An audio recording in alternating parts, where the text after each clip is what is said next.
অনুভূতি।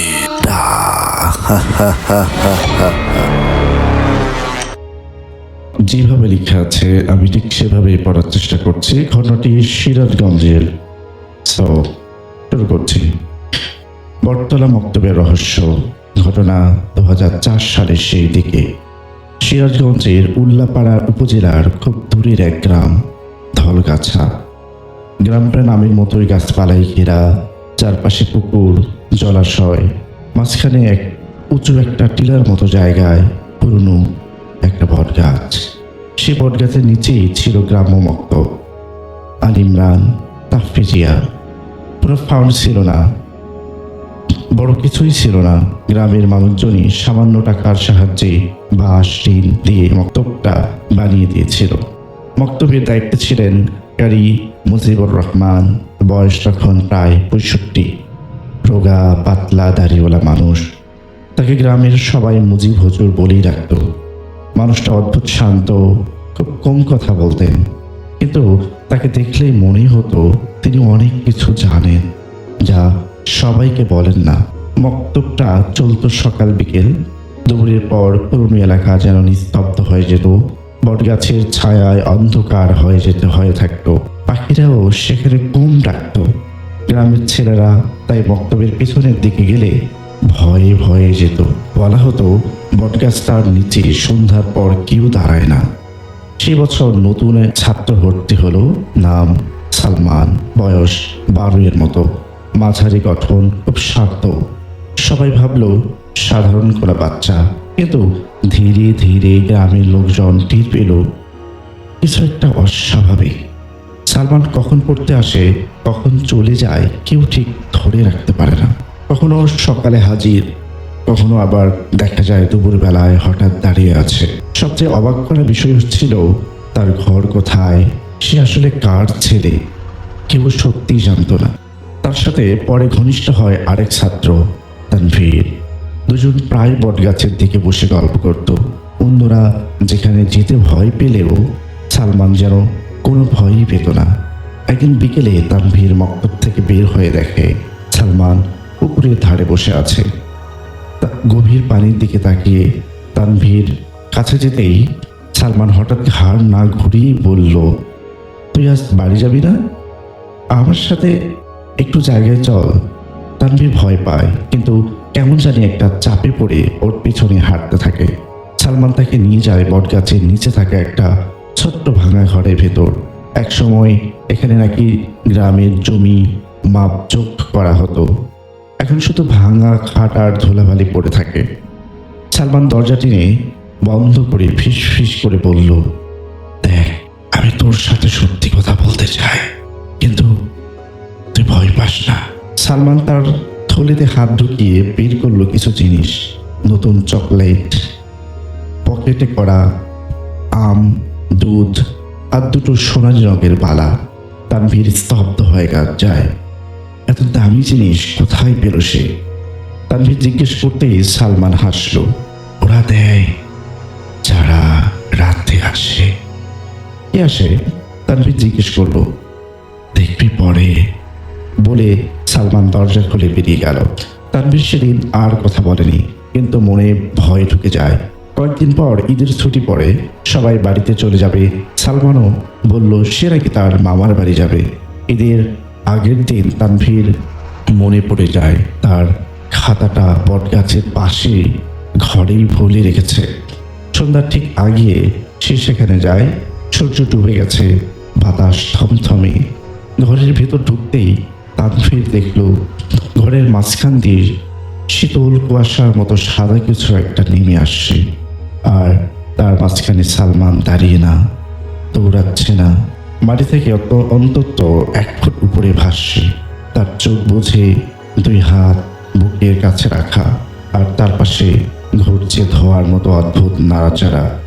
কোনো আলো নেই, কোনো শব্দ নেই। তানভীরের পা কাঁপতে থাকে। এক পা পিছাতে না পিছাতে সালমান ধীরে ধীরে চোখ খুলল। চোখ খুলতেই আলো নেই, মুখে হাসি নেই, শুধু ফাঁকা গভীর অন্ধকার। তানভীর যেই চিৎকার করতে যাবে, ঘরটা কেমন যেন পিছিয়ে ওঠে। তারপর সে অজ্ঞান হয়ে যায়। ভোরে চোখ খুলে সে দেখে বটগাছের নিচে শুয়ে আছে। পাশে একটা পুরনো লাঠির বাক্স আর একটা কাগজে লেখা, তুই আমাকে দেখে ফেলেছিস, এখন এখানে থাকা নিষেধ, এটা আমার ভুল। তুই আমার বন্ধু ছিলি, তাই তোর জন্য কিছু রেখে গেলাম, আর আসবো না। তানভীর বাক্স খুলতেই দেখলো দামি কলম, বিদেশি বিস্কুট আর একটা রূপার তাবিজ। সালমান কোথাও নেই, পুরো গ্রামে আর কেউ তাকে দেখেনি। তানভীর দৌড়ে মুজিব হুজুরকে সব জানায়। হুজুর অনেকক্ষণ চুপ করে বসে বললেন, গ্রামের লোকেরা যা বলে সবই মিথ্যে না।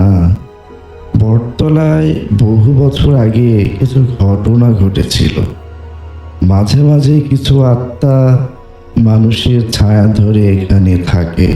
তোর ওই বন্ধু মানুষের ঘর থেকে আসেনি, তাকে আনা হয়েছিল অন্য জায়গা থেকে। তানভীর কাঁপতে কাঁপতে জিজ্ঞেস করল, আমি কি বিপদে আছি?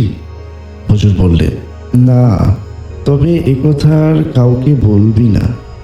এই ঘটনা শুধু তানভীর আর হুজুর জানত, সালমানকে আর কেউ দেখেনি। কিন্তু তার 3 সপ্তাহ পরে দুপুরে প্রচণ্ড গরমে হুজুর ছাত্রদের নিয়ে গেলেন বটতলার পেছনে ধান খেতে। বটগাছের ছায়া চলে গিয়ে ফসলের জমিতে ছায়াময় থাম্বা থাম্বা বাতাস বয়ে যাচ্ছিল। হঠাৎ উত্তর দিক থেকে কালো সাদাতে ধোয়ার মতো একটা লম্বা রেখে এসে জমির মাঝখানে থামল। এটা বাতাস ছিল না, এটা ধোঁয়াও ছিল না। মনে হচ্ছিল কেউ হাঁটছে, কিন্তু দেখা যাচ্ছে না। ছাত্ররা সবাই ভয়ে হুজুরকে জড়িয়ে ধরল, কিন্তু হুজুর শান্তভাবে পকেট থেকে একটা কাগজ বের করে কিছু দোয়া লিখে বললেন, রফিক, গিয়ে ওই কুয়াশার ভিতরে কাগজটা ছুঁড়ে দিয়ে আয়। রফিক তো কাঁপতে লাগলো। হুজুর তাকে থামিয়ে বললেন, ওরা মানুষকে ক্ষতি করে না, শুধু ডাকে না কেউ, যাও। রফিক সাহস করে এগিয়ে গিয়ে কাগজটা ছুঁড়ে দিল। তারপর ধোঁয়া হঠাৎ করে থেমে গেল, চারদিকে নিস্তব্ধতা। এক মুহূর্ত পর ধোঁয়া সরে গেলে মাটিতে পড়ে থাকে 2টো ছোট্ট পুটলি, তার ভিতর গুড়, খেজুর আর আতর। হুজুর সেগুলো হাতে নিয়ে হাসলেন, তুই বুঝলি রফিক, ওরা কারো ক্ষতি করতে আসে না, ওরা শুধু অন্য জায়গায় যাওয়া যাত্রী, পথে দেখা হয়ে গেল। ছাত্ররা স্তব্ধ, কেউ বিশ্বাস করতে পারে না। পরদিন থেকে ধান খেতে আর ওই ধোঁয়া দেখা যায়নি। সালমানও আর কখনো ফিরে আসেনি। বটগাছটা আজও আছে, কিন্তু মক্তব সরানো হয়েছে অন্য জায়গায়। তানভীর বর্তমানে ঢাকায় থাকে। সে আর কখনো ওই গ্রামের দিকে যায়নি, তবে মাঝে মাঝে রাতে এখনো অনুভব করে কেউ যেন তার পাশে দাঁড়িয়ে ফিস করে, আমার কথা কাউকে বলিসনি তো। এরপর তিনি তার ঘটনা শেষ করেছেন। এটা আসলে কালেক্ট করে আমাদের ঘটনা, তো বিশ্বাস করাটা না করাটা সম্পূর্ণ আপনাদের ব্যাপার। এবং আশা করছি আপনাদের ভালো লেগেছে।